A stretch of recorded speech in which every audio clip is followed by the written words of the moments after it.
Dans le service de réanimation néonatale, une infirmière réalise une prise de sang. Les prélèvements sont envoyés pour être analysés au laboratoire de biochimie.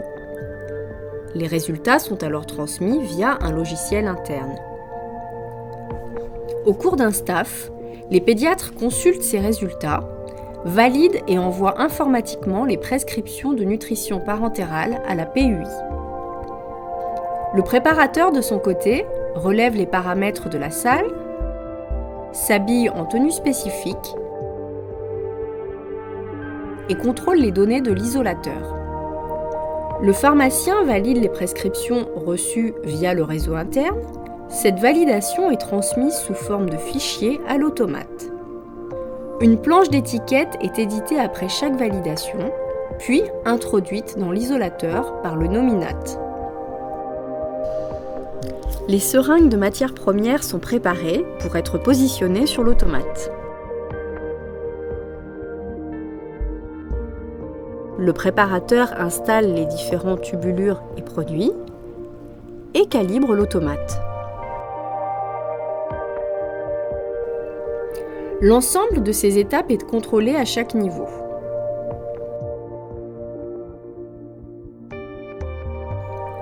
La poche étiquetée est scannée, déclenchant ainsi la mise en production. Si besoin, pendant le remplissage, le préparateur réalise manuellement la seringue de lipides correspondante. Une fois la poche terminée, 3 échantillons sont prélevés. Un destiné à l'échantillothèque, un au contrôle bactériologique et un autre au contrôle biochimique. Les poches sont alors emballées dans un sac radiostérile, sorties de l'isolateur au fur et à mesure avec les échantillons, puis stockées au réfrigérateur en attente de leur libération.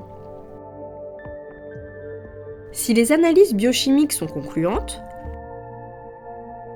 le pharmacien libère les poches.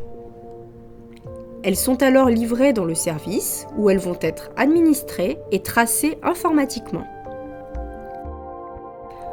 En fin de journée, le préparateur démonte l'automate, puis procède au nettoyage de l'isolateur.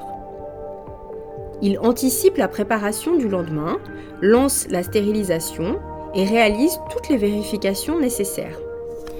Le pharmacien constitue un dossier de lot sur la journée avec tous les éléments servant à tracer la fabrication. Au rendu des résultats microbiologiques, ce dossier est archivé. L'automatisation sous isolateur est réalisable. L'isolateur permet de sécuriser la fabrication au niveau microbiologique et un accès en salle plus aisé pour le personnel.